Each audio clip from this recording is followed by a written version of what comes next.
Leighton Croft here. It's March the 2nd. I am with Laurie Curtis, a strategic advisor for Pancon Resources. It's a very exciting day. Earlier this morning, we issued a news release regarding partial results from the first 3 holes at our Maiden diamond drill program at the Brewer Gold Project in Chesterfield County, South Carolina. Good morning, Laurie. Good morning, Leighton. Nice to be here. Thanks for joining this conversation. So the purpose of this video is to talk about the news that we just put out. And Laurie, to get some of your insights. You know, you've been in the mining business as a geologist, as an executive. You've been on the finance side. You've made discoveries. You've been a part of development and mining all over the world. And you've been with Pancon as our strategic advisor for the past 2 years plus. And you have familiarity not only with Brewer, the project we're exploring down here, but also with similar types of systems from other parts of the world. So I'm really excited to get into it here with you today. Well, this is the first figure from the news release. Laurie, I'm just going to ask you, what strikes you as interesting and important about what we're seeing here? Well, Leighton, I'll talk to that, but just prior to talking about it, as a general comment on the press release, I would have to say that these are some of the best results for any initial drill program I've seen in my career. Not only the thickness of the results, but the mineralogy, everything that's been described by Chris and the team is very compelling. And you pick up a lot of that in the press release, but behind that press release has been a lot of work, which is understated, and it gives me a lot of confidence. So moving on to this figure, I mean, obviously the first thing that hits you is, well, to me, and by the way, as scale, there's the old historic pit there is the first thing that hits you. It's pretty shallow, actually, 70 meters. It's 250 meters long, I think, from northwest southeast, Leighton. Yep, and approximately. You should know it's only one pit. There are 3 pits at the historic Brewer that coalesced into one over several years, where they mined the oxide resource. And you can see the colored bars in both these holes, which, by the way, are 100 meters apart, and designed to test what was thought to be below the oxides.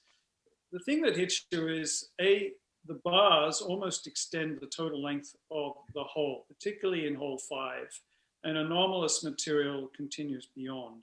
Those bars represent extraordinary potential or apparent widths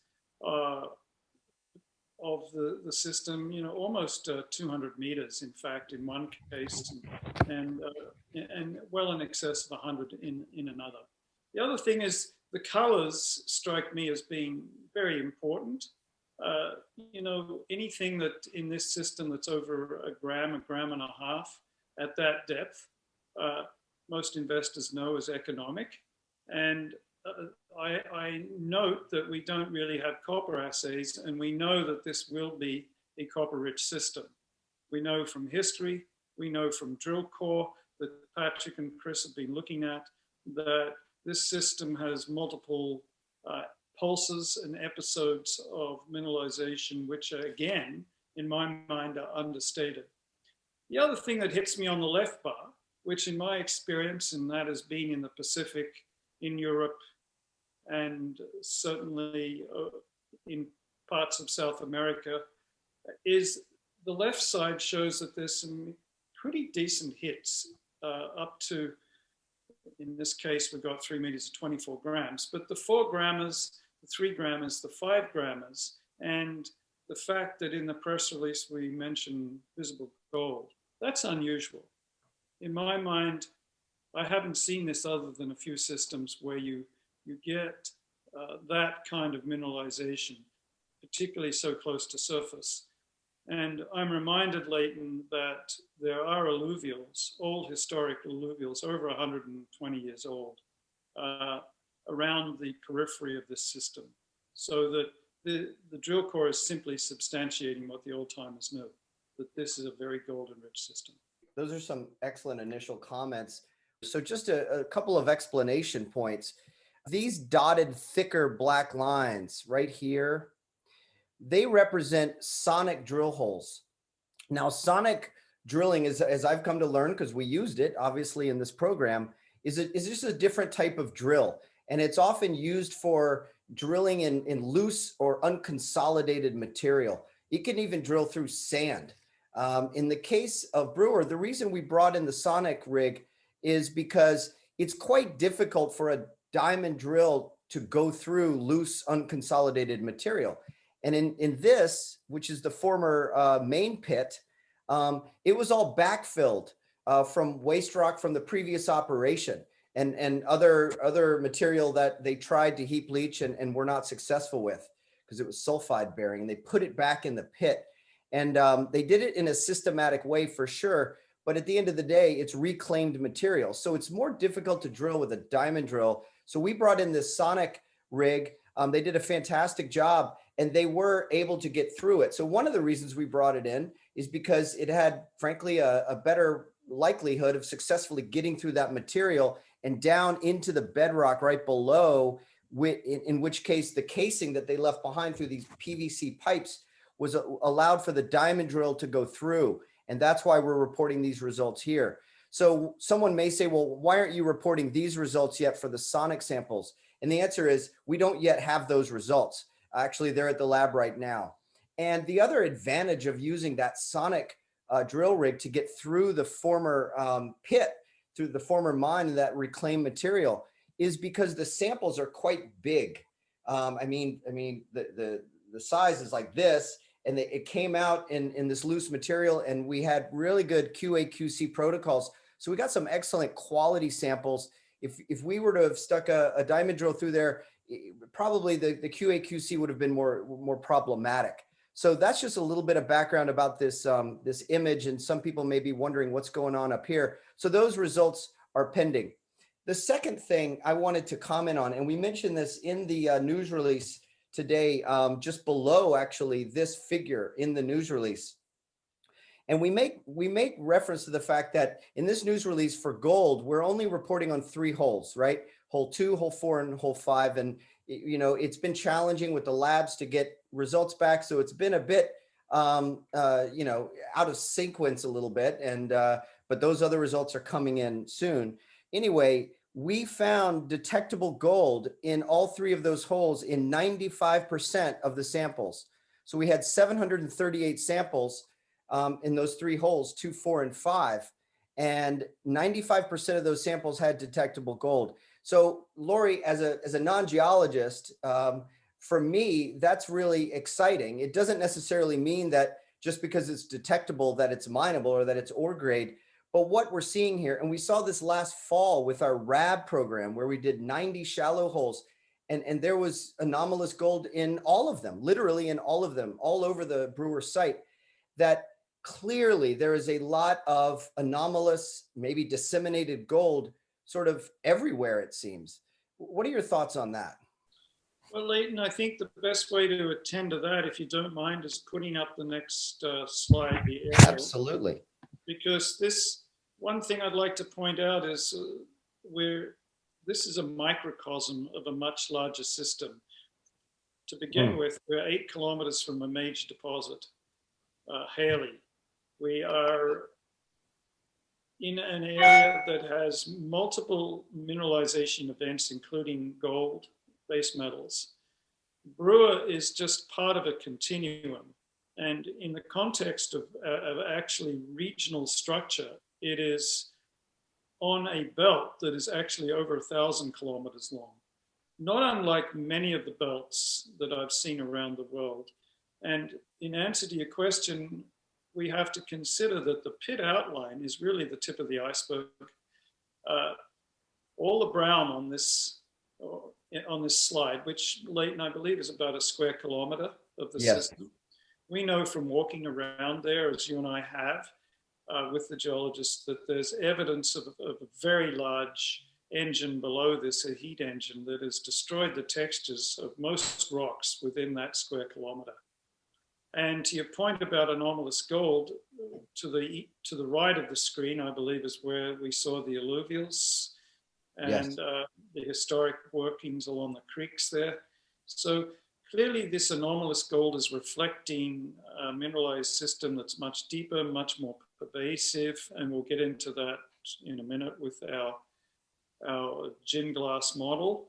But all I can say at this point is the drill holes in the pit and the assays I've seen, partial assays of other holes peripheral to this pit, shows that the telescope and the footprint looking down, as we are, is at least 500 meters to a kilometer wide. And beyond that is an even lower, anomalous but lower grade gold that's been found in soils and sonics and historic workings, suggesting 2 to 3 or 4 square kilometers of anomalous footprint, all of which bodes well. Now, I will point out that one of the best deposits that we've modeled as an example to this, the Timok deposit in Serbia, would fit nicely within inside that white dotted outline. We can't lose sight of the fact that when you get mineral focused, exactly where you're putting it, Timok is literally 150 meters in diameter, east-west, and about 300 north-south. Fits very nicely in this picture, and we have to use that as context because we've focused in very quickly on that white line, the longitudinal AA dash there. But there's a much bigger picture to this. Thanks, Laurie. Those are some. The only other thing I'd point out is, and I think this is very important to a lot of people, is this is a brownfields project. You can see literally some of the previous workings there and the reclamation that's gone on. That to me bodes well because it tells you that regulatory hurdles are not going to be as challenging. This project's already been through all of that. And in fact, if we do come to mine this, we will in fact be reclaiming it and restoring it to a far better piece of real estate than it is now. And that is to our benefit. We don't have to think together with our partners about the issues that a lot of other companies have to deal with, which takes years to overcome. This is a very positive thing to me. That's an excellent point there. And I know you have a strong environmental background, so I'm glad you brought that up, Laurie, because it is a part of this story. But frankly, it's an asset, it's an advantage. The fact that this is a brownfields project with the history that it has. And right now, the viewer, we're looking straight down vertically from above. And I've said this in previous videos, but this is the top of the hill. Brewer is on a hill. It's 5 to 10 minute drive from the nearest town, Jefferson, but it's well above Jefferson. When you're standing right here on the top of the old pit, you have a great vista in 360 degrees. So that's important. The elevation here is important to understand. And if you were to zoom out and you take the 1,000 acres that's on the Brewer property, which is way bigger than this picture, this is really a zoom in, and then you add the 1,500 acres that Pancon has the under lease and the rights to own, basically surrounding Brewer, you have a 2,500 acre footprint from which to explore. And that's exactly our plan, because I just feel like we are just getting started. And it's so exciting to see what we're seeing here. And while we will keep exploring and drilling right here in the area that we're all looking at, it's important to understand that we're going to be zooming out, if you will, with our exploration strategy and plan. And we're putting all that together right now. But there's a lot of work to be done. And I think there's a lot more to be explored and discovered. All right, let's go to the next slide now. Now, you made a reference to this. This is a cocktail, commonly referred to as the martini. This is an iconic glass. And Laurie, I'll let you take it from here. But we use this in our presentation to talk in terms of a conceptual model. I think the results that we released this morning start to put some meat on the bones, if you will, for that model, and some hard data to help, I think, corroborate some of our thinking around this. But Laurie, please tell us why we're looking at a martini glass right now. Well, it's a little early in the day, but we're looking at a martini glass because we wanted to conceptualize for the average investor what a high sulfidation system is all about. And this is a very simple three-dimensional object that we all can imagine. And the first thing we need to know is the periphery of the glass is basically the fluid system. So imagine this is a cross section through the earth, and the upper portions of the glass represent a fluid basin of hot fluids. The stem of the glass represents the channel through which these fluids have been pushed. And the base of the martini glass is in fact the engine driver. In fact, it would be much bigger. It's the porphyry system that sits below. With that view, if we were looking down on this martini glass, we would have the previous view, which is the aerial of Brewer. But most importantly, the olives represent the ore bodies. If you were to try and stab one of those olives floating in your martini glass with a skewer, you would find it difficult. And this is a representation, the yellow line there, of a drill hole that is being put through these olives, if you will, or these ore bodies, or the ore body, as it may cluster. And the guide that we have is the stem of the glass. Those fluids, when they move up that stem, and it's somewhere in the vicinity of 0.5 kilometer to a couple of kilometers, as they come up and depressurize, all hell breaks loose, the rock gets fractured, you form these what we call hydrothermal conduits, and the matrix of all that pore space is filled in with mineral as the rocks cool. At the same time, the fluids that are represented by the gin in this martini are circulating outwards, heating, leaching, remineralizing an area of rock that could be anywhere from a square kilometer of volume. And in particular structural conduits, mineralization is precipitated or crystallized as the whole system cools, and you create ore zones. So, for example, we talk about Timok, but right now we're going to be talking about the Brewer ore body is currently represented by maybe the top olive there.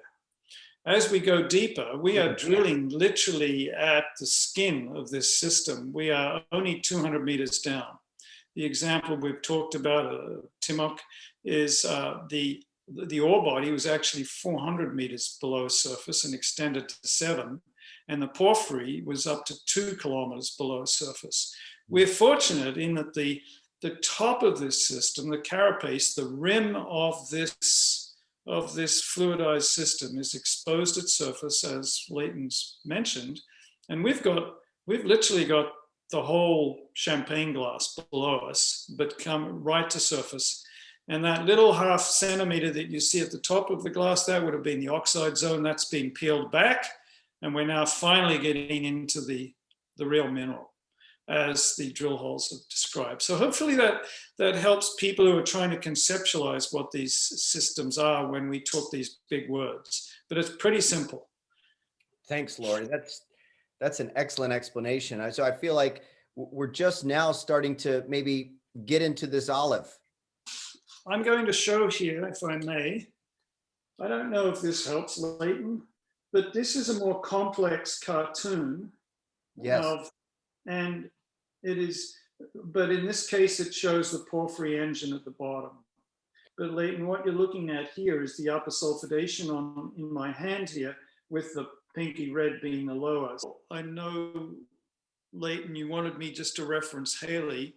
Yeah, in the right green here. print there, we have Haile, 8 to 12 kilometers away from our deposit. And we don't do Haile justice here, nor are we here to preach on Haile, other than it brings us back to context. The Haile, Brewer, and deposits all the way to Newfoundland and, by the way, to Ireland are all on the same, what we call Hercynian block or belt, a suture zone that goes through eastern US, through Newfoundland, and continues pre-continental separation to Ireland. And there are ore bodies along that are hosted by many, many different rock types. So Haile, in this case, is what we call has components of low sulfidation or more distal epithermal, together with several other ingredients, quite different to Brewer. Brewer, as the diagram shows here, sits above likely the subvolcanic intrusions that have been the engine driver for these fluids, and where they've mixed more distally with cooler fluids, they formed more like the mineralization that's found at Haile. Of course, structure interferes and plays a huge role here, as it does at Haile and as it does at Brewer. It's no surprise, for example, that examples like Timok, which are in a one of the best copper gold rich belts or districts in the world, again 1,000 kilometers long, known as the Tethyan, that actual deposit is at the intersection of two structural corridors. Timok is a very small deposit, but very high grade and is localized between two structures. And we see the same thing, I think, latent at Brewer. Do we not? We've not only in our adjacent project, we've noticed that gold is controlled by structure, but you could see from that previous slide that there's sort of a northwest and then there's more of an east-west structural control in that coalescing figure. And this bodes well because intersections of structures with fluid conduits are exactly where you want to be. And in this cartoon, we're showing the porphyry as a series of orange-yellow subvolcanic intrusives, above which there's a breccia zone, which is, yes, in this area, and conduits. We also show temperature isograds, showing that the temperatures decrease, and as you mix fluids with meteoric waters, create different styles of mineralization, such as the dots. And I would say that our project, and you mentioned it's on a hill. You can see there's a topographic high there. There's a reason for that. The majority of the rock is saturated with silica, and that, of course, is less eroded. So we find that you get topographic highs above these things. The pit is nested within that topographic high. And as we drill to a kilometer, and you can see a kilometer's mere thumbprint, mere fingerprint on this scale, we'll be testing these conduits. The ultimate engine driver may or may not be where we think it is. It may be distal, we do not know yet. But it's an excellent takeoff point from the previous Martini slide, Leighton. Thank you, Laurie. That's a fantastic explanation. And I want to make a couple of comments here as well. And I want to note here, when we say Haile style, sometimes pronounced Haile, like Laurie said, but Haile style here, Brewer style here. Obviously, this is a cartoon. This is not intended to be literal. This is not a picture of the Carolina Slate Belt here in South Carolina.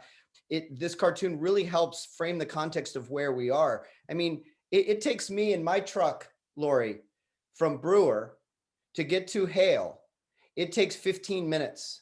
It's also worth noting that gold was discovered in the 1820s at both Haile right here and 12, 13 kilometers down the road at Brewer right here at the exact same time in the 1820s.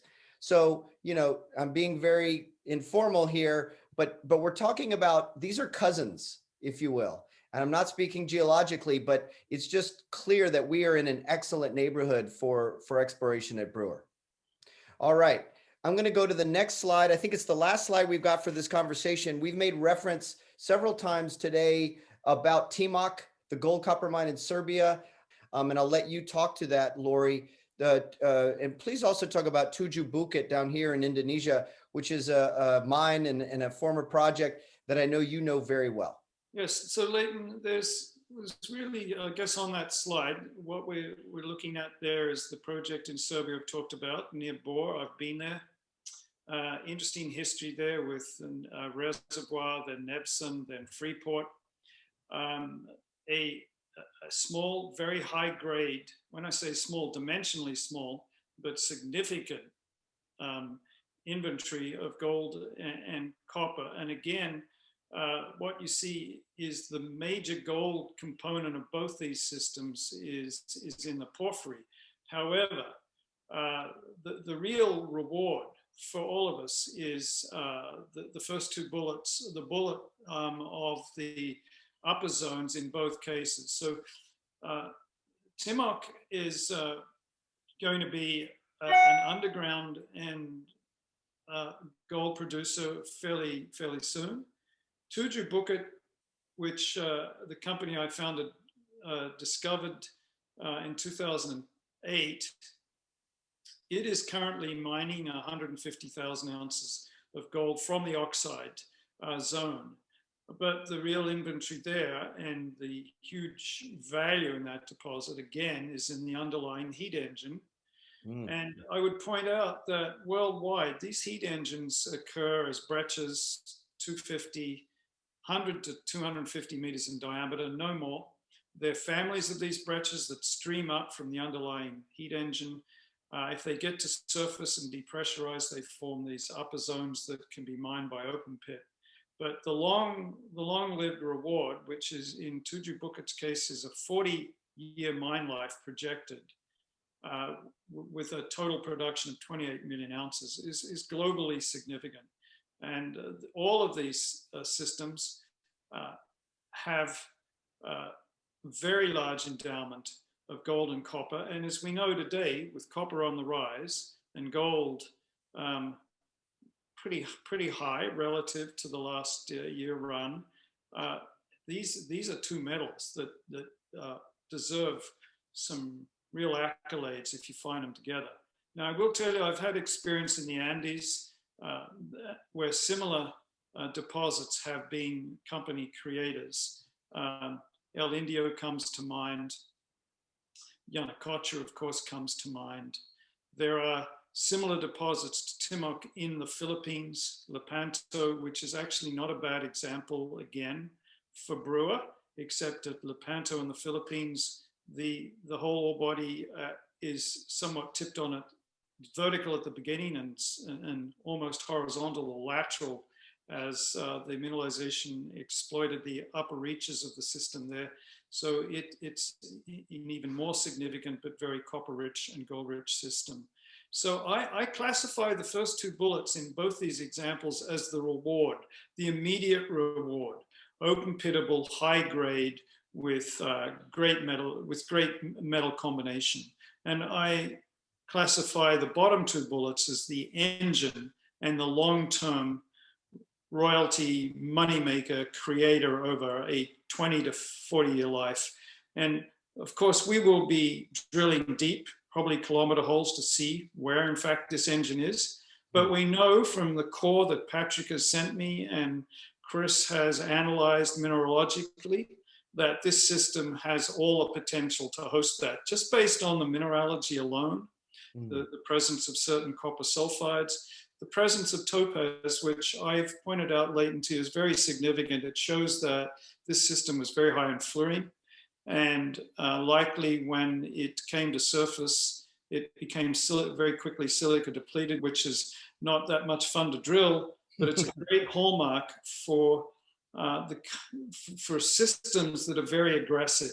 And aggressive systems tend to produce very high grades. So I have every confidence that after 7 holes, 2 of which we have the complete assays on, which were home runs in terms of their success, that we are really onto something that's going to expand quickly if drilling and receipt of assays will allow. Thank you, Laurie. I agree. I think we've got a tiger by the tail here. It's incredibly exciting. I want to comment a little bit about what you just said about the topaz. The guys here on the ground, you know, they often talk about the importance of topaz in terms of Brewer from what we know historically and how it is associated with gold. And you sort of referenced that when you said it's not that fun to drill, Laurie. And, you know, it has, it has taken us some time to drill these 7 holes. And last fall, when we reported on our RAB drilling, the shallow RAB drilling, we also commented about there's topaz, it seems, all over the place. And topaz is very hard. It's on the hardness scale from 1 to 10. If diamond is a 10, topaz is 8. So it's incredibly hard. And so from a practical sense, it takes more time to drill at Brewer. And also when we're cutting the core, when we're cutting it, in half for our samples to send off to the lab, the actual cutting process is more difficult.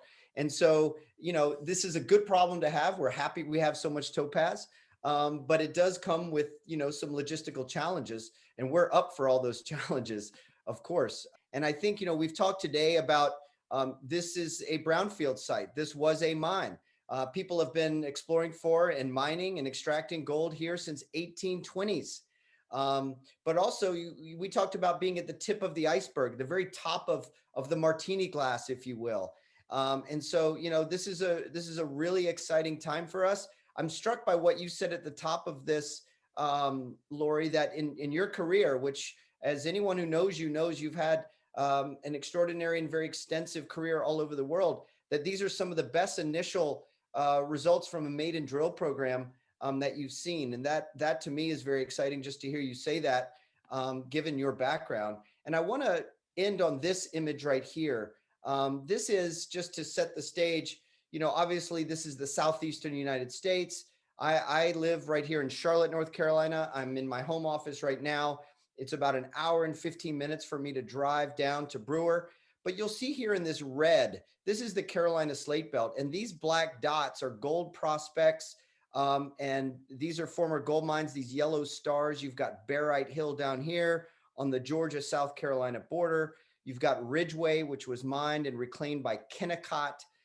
That's about an hour southwest driving from Brewer and Haile. You've got Haile right here.